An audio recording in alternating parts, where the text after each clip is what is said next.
Billingham Stars TV. I was going to say, Carol, pleased to be back, but it's been a hell of a start of the summer. I think that's an award for understatement of the year already.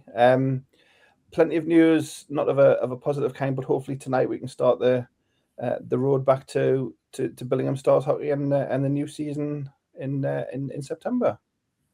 Yeah, I mean, obviously, the world has changed massively for Billingham hockey fans, and that roller coaster hasn't finished by any stretch of the imagination. It's a whole new world. It's a whole new era. And yes, it started off with some news that fans might not have enjoyed hearing. But to a certain extent, that's hockey. And hopefully this evening, the times they are changing for the better. Yeah, no, 100%. So it says change, but amongst change, you want some constant. And we are delighted to welcome. No teaser for this one, go straight in. No blurred pictures, straight in with a sign-in. Captain of your Billingham Stars, Michael Elder, returns for the new season. Michael, thanks for joining us, and thanks for joining us again as the Billingham Stars. How's your start of the summer been? Yeah, different as you can quite well imagine. But all we can do now as a club is look forward, and there's work going on behind the scenes to put a competitive team on the ice, which everyone is familiar with, who've been involved in Billingham for God knows how many years. So yeah, lots of change provides lots of opportunity, and I'm looking forward to it. Yeah, and as Carol said, it's kind of a reset and a retool. And I think the closest we could come to was the year we came back after the COVID pause, the kind of reset that went through there, given no imports, giving the players that kind of opportunity. And I think it's going to be a similar sort of opportunity this time when we drop the puck in September. Absolutely, yeah. Look, if we cast our mind back to when we finished the season last year, when we got knocked out of the playoffs, I didn't think I'd be sat in this position with the players or the landscape that we're currently dealing with. But you've got to just play with the cards that you're dealt. And I'm excited for a good few players are going to have an opportunity now to prove themselves at this level that may not have had that opportunity before, or maybe not have had the amount of ice time that they needed to gain traction in this league. So yeah, like I said, it's going to provide a lot of opportunity to different players. And I'm excited to hopefully, like you said at the top, provide a bit of constant in that from a team standpoint and help them, guide them whichever way I need to.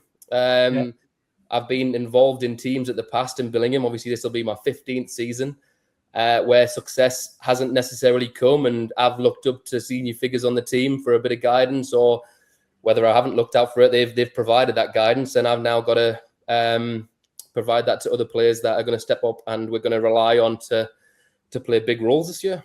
Yeah, no, 100%. Carol, captain is all yours. Yeah, I just wanted to take a little step back to obviously the end of last season. We had that game in Blackburn. Well, actually, we won't mention that game in Blackburn. But then we had presentation night, and quite soon after that, Alan announced to the world that he was stepping down, and obviously that brought to an end kind of 24 years of constant in Billingham. How did you feel at that moment? I mean, obviously, Alan had kind of made this decision for the right reasons for him, but you must have been, I'm assuming you were just like me, just like knocked for six, because I just didn't see it coming at all. Yeah, you didn't see it coming, but at the same time, you would think that you have in the back of your mind when the time is going to come, and that's nothing against Alan or family. Obviously, he had invested interest, like Terry and Brian. They had invested interest years ago when they took this project on, because they had kids in the system. James and Scott have now gone out the system, so they've now got their own lives. They've got families, and it's it's probably time that they spent some more time. Obviously, I know Alan over the past few years like to try and get away as much as possible. So it's probably only fair to him and his family that he spends a bit more time doing then, and not at a rink or not on a bus every Saturday. But yeah, like you say, it's been 24 years. And that's all a lot of people have known in Billingham. It's all I've known in Billingham. A lot of the fans, that's all they've known in Billingham. And they've probably been through some tough times. And those three, Alan, Terry and Brian, have managed to steer the ship. And at the same time, probably, well, at the minute, the three the most decorated ownership in Billingham. Do you know what I mean? So they've won a lot. They've put a team on the ice that the fans can be proud of. And now, yeah, we're entering a different era. Got off to, obviously, the start is different that everyone would have probably expected. But like I said, you've kind of, we have to look forward. We have to move forward. And we want people to like we always do, want people to play for Billingham because they're proud to play for Billingham and want to do everything they can to bring success back to Billingham. Yeah. I guess the more things change, though, the more things stay the same, because the ethos in Billingham for quite some time now has been it's a Billingham pathway. It's bringing those the kids that we've brought into the club through the system, and to a massive extent that is not going to change next year. In fact, we're probably going to rely on that more than ever.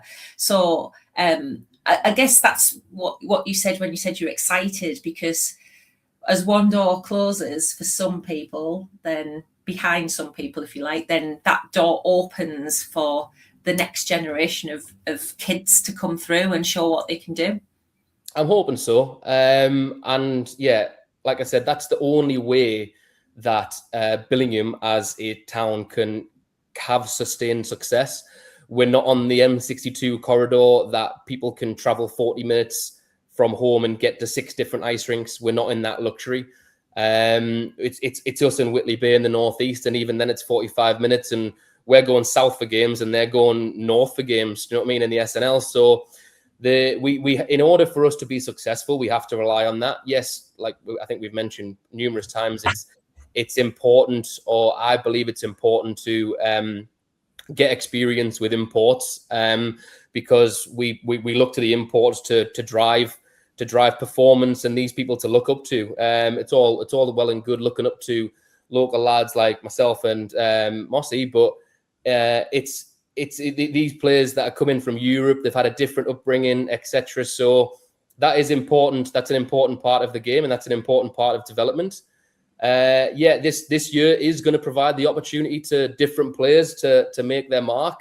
It is going to be difficult because what we now see as I guess you could class it, the new emerging core, which is that 20 to 23 age range in Billingham.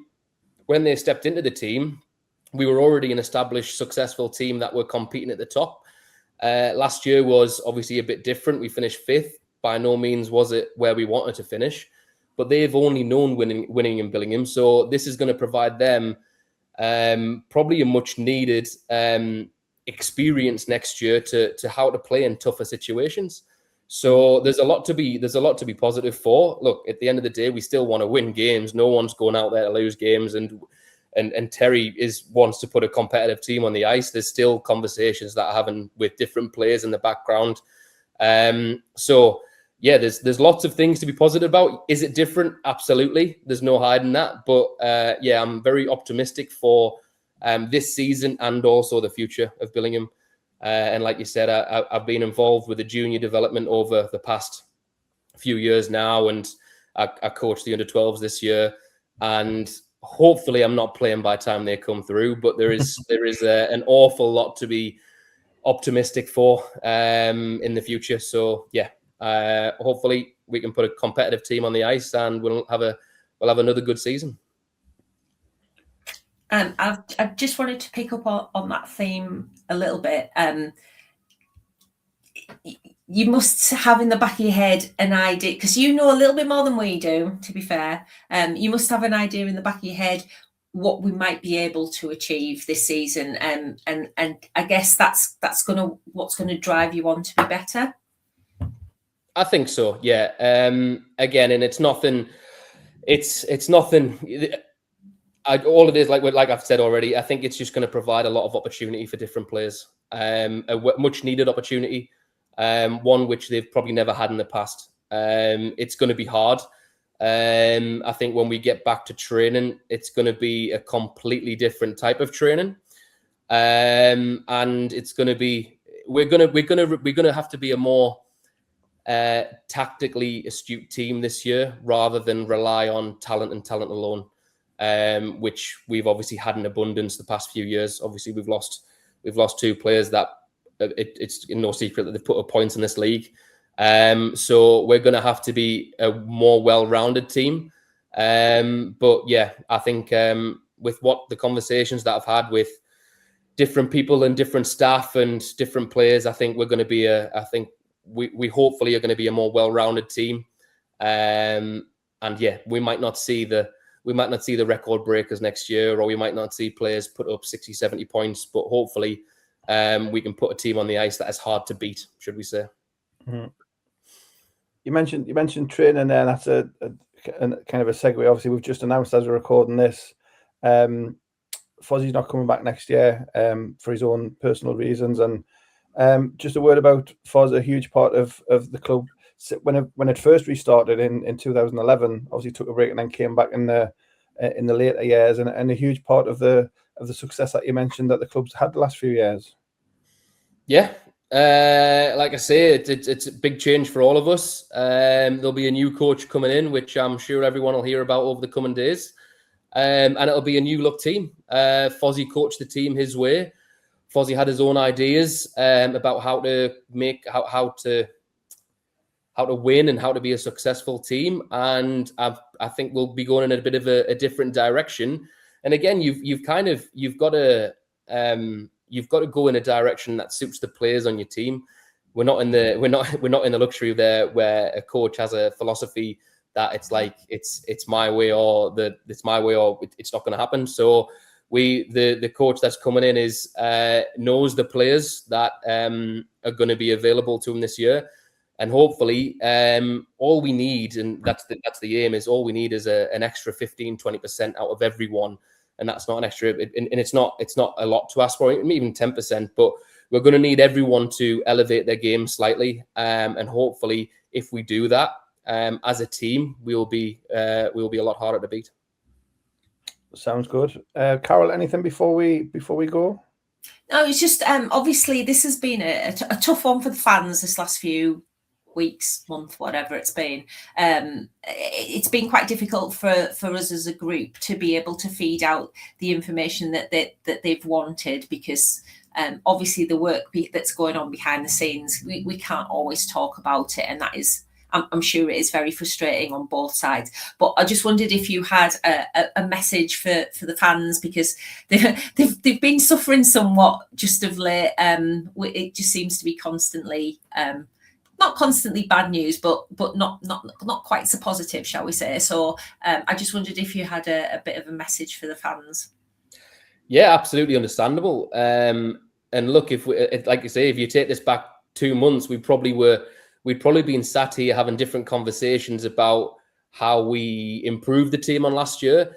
Now we've almost, or Terry's almost had to pivot to a certain extent to fill gaps that obviously are now appearing.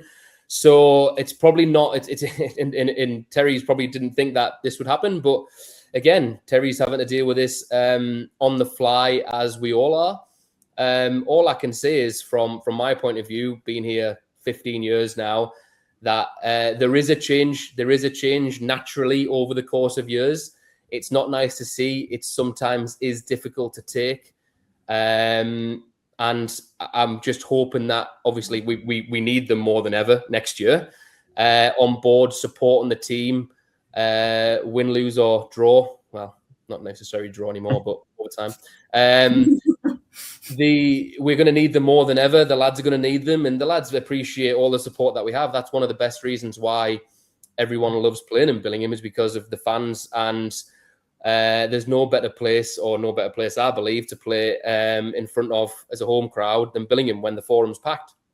It's going to be different. There's going to be different names, and I'm sure that creates these players, I'm sure the young fans out there will probably find a new favourite player, whether that be these young lads coming through, and I hope that is the case. There's a lot of talent in Billingham, and they deserve to showcase that on the highest level possible. So it's stick with us, and I'm sure the good times are definitely not far around the corner. And yeah, we'll be hopefully sooner rather than later competing back at the top end of the table where Billingham deserves to be. Just as soon as we get your under 12s into the senior team. Absolutely, yeah. Not many years. Not many years. Appreciate your time, Mike. It's great to have you back, as I said at the top, back as captain. Look forward to seeing you back on the ice later in the year. Appreciate your time tonight, and we'll catch up with you again in due course as the season progresses. Thank you both. See you soon.